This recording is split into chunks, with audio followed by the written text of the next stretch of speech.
Hello everyone, and welcome back to our channel, Forever in Memory. In this video, we'll be honoring American celebrities who have passed away today and in recent days, along with other notable figures from around the world. Before we begin, please show your support by giving this video a like. It really helps the channel. Thank you. And let's get started.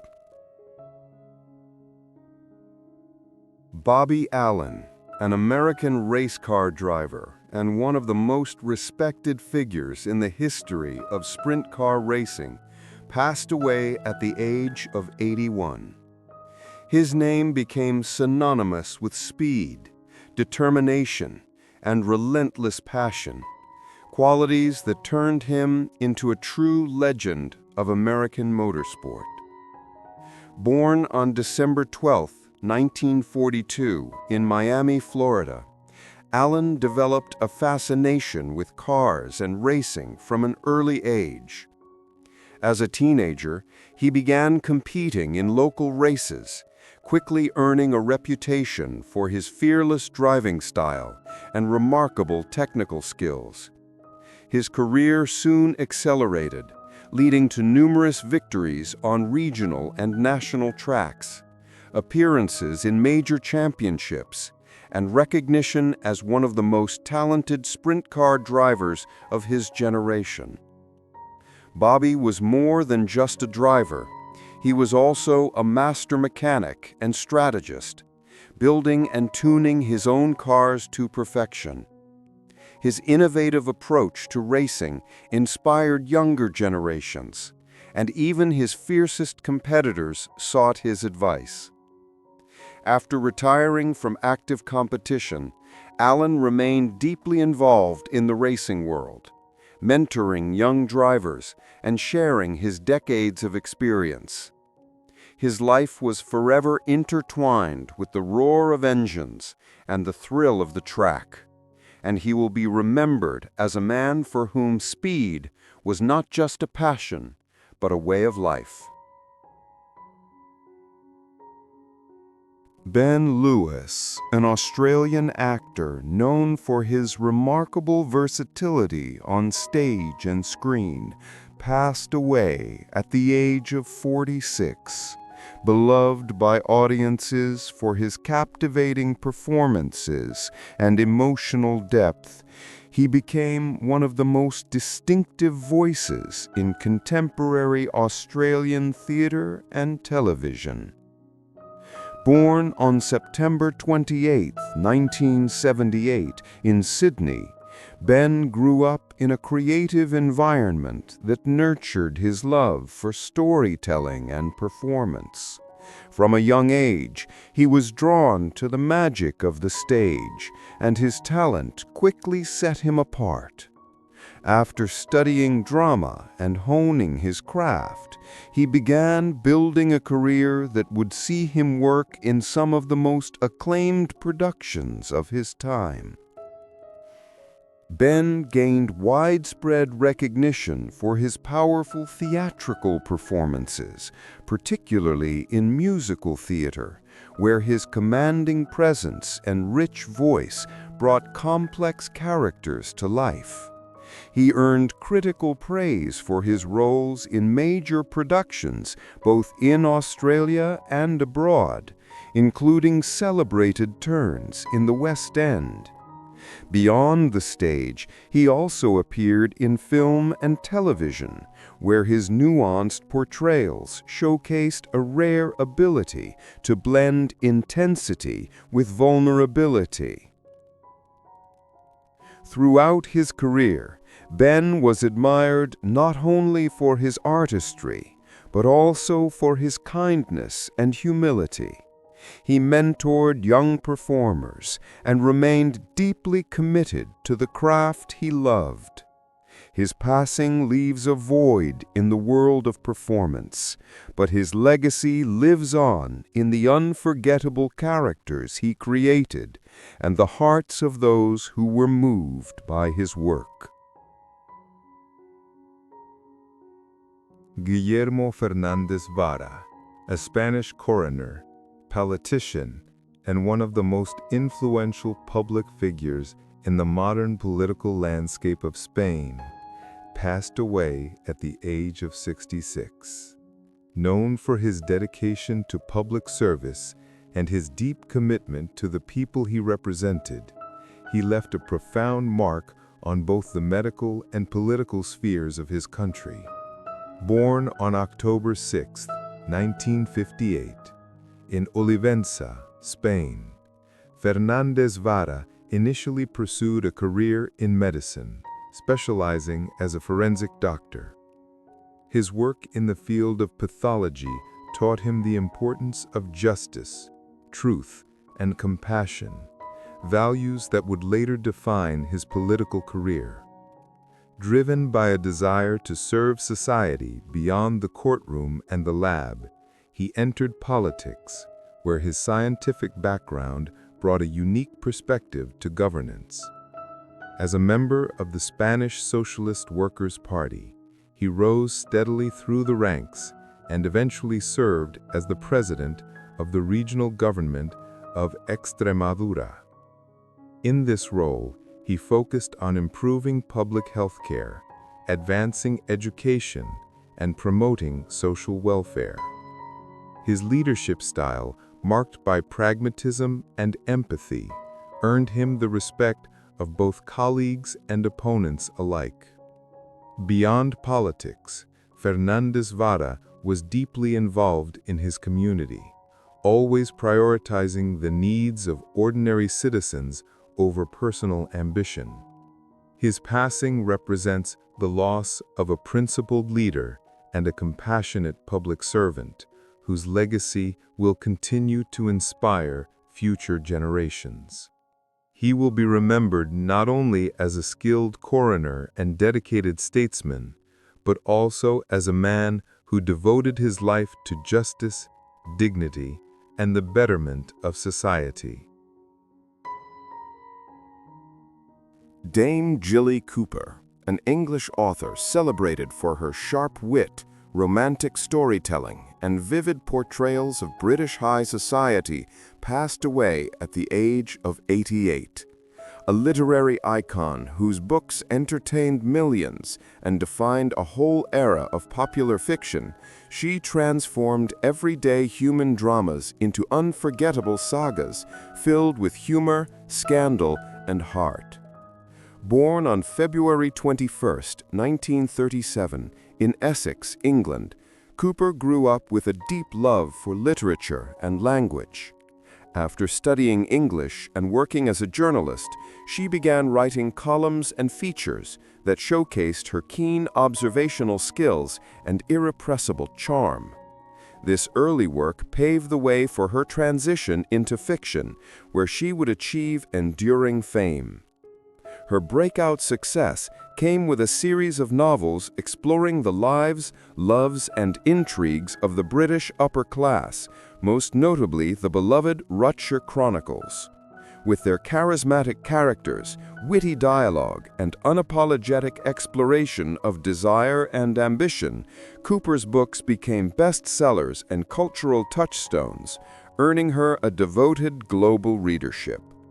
Throughout her career, she remained a passionate advocate for the arts, literacy, and animal welfare, often weaving themes of compassion and resilience into her work. Her storytelling was more than mere entertainment. It was a reflection of society's complexities, written with warmth and a twinkle of mischief. Orfeo Reda, a renowned Italian painter and artist known for his poetic brushwork and profound devotion to visual storytelling, passed away at the age of 92. His name became synonymous with a lifelong pursuit of beauty, emotion, and truth through art, a legacy that left an indelible mark on modern Italian painting. Born on December 7, 1932, in the picturesque region of Calabria, Italy, Reda discovered his passion for art as a child, captivated by the play of light and shadow on the landscapes around him. He went on to study fine arts in Naples, where he refined his technique and developed a distinctive style, a blend of realism and lyrical expression that captured the soul of his subjects. Throughout his long and prolific career, Reda's works were exhibited across Italy and internationally, earning critical acclaim for their emotional depth and technical mastery. He often drew inspiration from nature, mythology, and the human condition, creating paintings that spoke not just to the eye, but to the heart. Beyond the canvas, he was also a respected mentor to younger generations of artists, sharing his knowledge and passion for creative exploration. Orfeo Reda's passing is a profound loss to the art world. His paintings, rich with sensitivity and meaning, will continue to inspire and speak across time, a testament to a life devoted to beauty and the power of human imagination. Anne B. Walker, a pioneering American journalist, editor, and radio personality, passed away at the age of 101, leaving behind a remarkable legacy of storytelling, trailblazing, and dedication to truth. Throughout her long life, she became a voice for those whose stories often went untold, using the power of words and the airwaves to inform, inspire, and connect generations. Born on March 3, 1923, in Columbus, Ohio, Walker grew up during a time of profound social change, and from an early age she was determined to be part of that transformation. She studied communications and journalism, breaking barriers in a field largely dominated by men, and quickly earned a reputation for her sharp intellect and fearless reporting. Her career spanned decades of pivotal moments in American history. As both a writer and editor, she championed stories that celebrated culture, confronted injustice, and gave a platform to underrepresented voices. On radio, her warm presence and thoughtful commentary made her a trusted figure to countless listeners, and she became a mentor to many young journalists who followed in her footsteps. Anne B. Walker's century-long life was one of purpose, resilience, and unwavering curiosity. Her voice, once heard on air and through the printed word, now echoes in the countless lives she influenced, a timeless reminder of journalism's power to shape hearts and minds. On a gray September morning in Shirebrook, Derbyshire, England, a boy was born who would one day become one of the most recognizable faces of modern action cinema. Jason Statham entered the world on July 26, 1967, in an ordinary English family, far removed from the red carpets and explosive film sets that would later define his name. There was nothing in his early life to suggest he would one day leap from speeding cars, battle villains in hand-to-hand combat, or command the screen with little more than a glare. And yet, destiny seemed to follow him, quietly, step by step, shaping a story as unexpected as it was inevitable. His father worked odd jobs, street singing, painting, even coal mining, while his mother danced, instilling in Jason a love for rhythm and movement.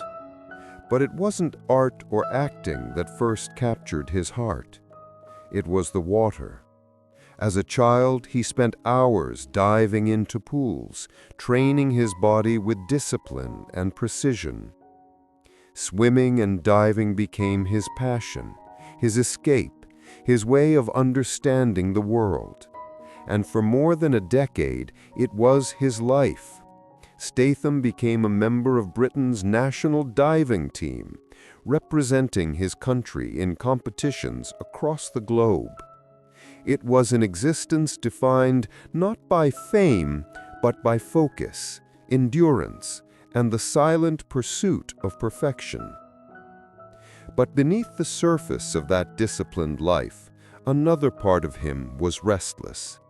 He had the spirit of a fighter, sharp, quick, and hungry for something more. While training and competing, he worked as a street vendor, selling jewelry and perfume in London's markets. There, he learned the art of reading people, of using wit and confidence to survive, skills that would later become the foundation of his screen persona. No one knew it then, but those chaotic London streets were his first real stage. Jason's entry into acting was as unconventional as the rest of his path. He wasn't discovered in a drama school or cast from a theater production. Instead, a modeling gig, one he'd taken purely for money, put him in the orbit of British director Guy Ritchie. The filmmaker, impressed by Jason's raw charisma and authentic edge, cast him in Lock, Stock, and Two Smoking Barrels, 1998. The film became a cultural phenomenon, and overnight, the man who had once sold fake watches in London markets was the face of British crime cinema's new wave. This was only the beginning. What set Statham apart wasn't just his rugged charm or physical skill, it was his authenticity. He performed his own stunts, bringing a raw physical intensity rarely seen in action stars. He didn't act like a tough guy, he was one, shaped by years of discipline, struggle, and hustle. The world of cinema had found a new kind of hero. One who wasn't larger than life, but real, grounded, and fiercely human. By the early 2000s, Jason Statham was no longer a promising newcomer. He was a force. And yet, the man behind the characters remained the same. The street-smart kid from Derbyshire, the athlete who once dove into deep waters chasing a dream. Only now, the stakes were higher, the stage global, and his story had just begun. By the dawn of the new millennium, Jason Statham had already carved out a place for himself as one of Britain's most intriguing new talents. Lock, Stock, and Two Smoking Barrels was followed by Snatch 2000, another Guy Ritchie classic that confirmed Jason's unique screen presence. Sharp-tongued, cool-headed, and effortlessly commanding. But what neither he nor the industry fully anticipated was how quickly he would transcend the label of promising actor and step into the realm of global superstardom. The turning point came in 2002 with The Transporter.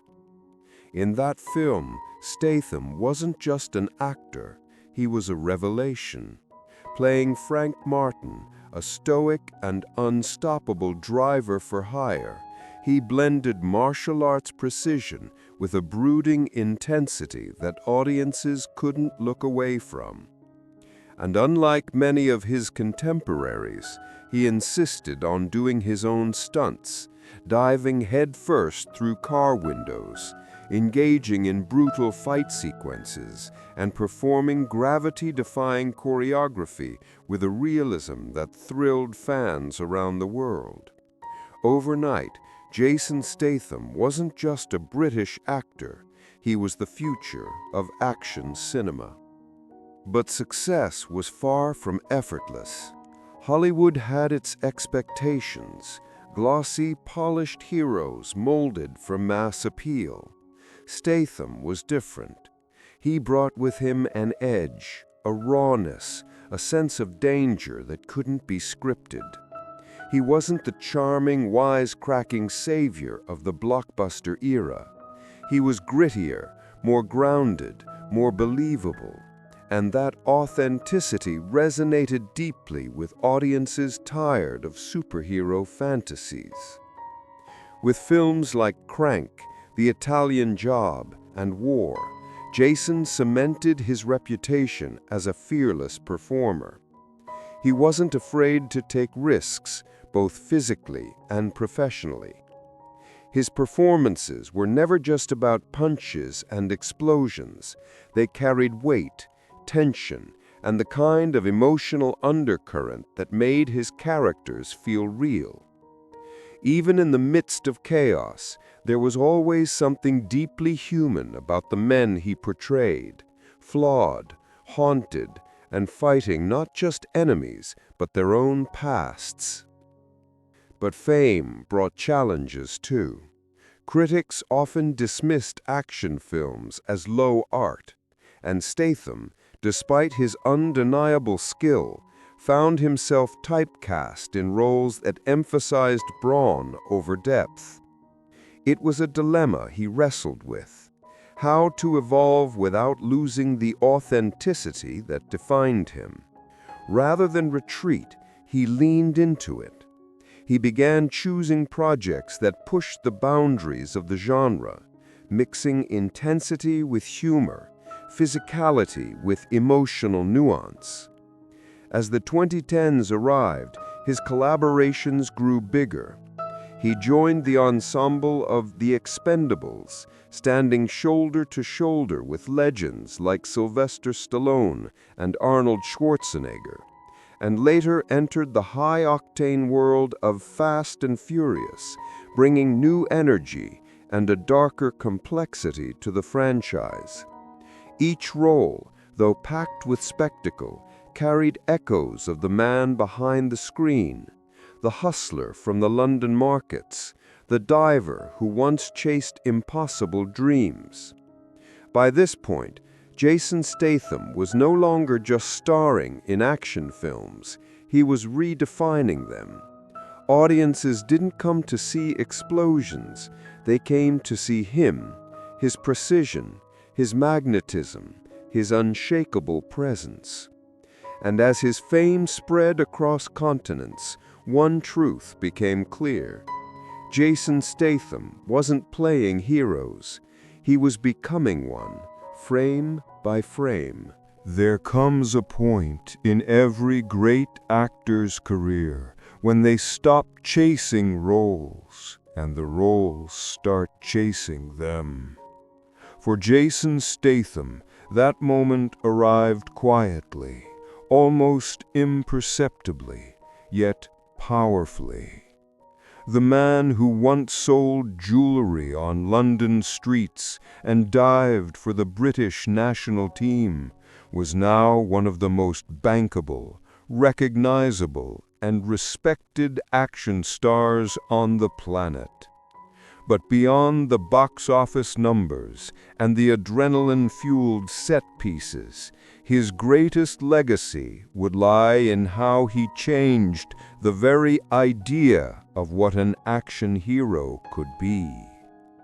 By the time the Fast and Furious franchise catapulted him into a global phenomenon, Statham had become synonymous with a very specific kind of cinematic energy.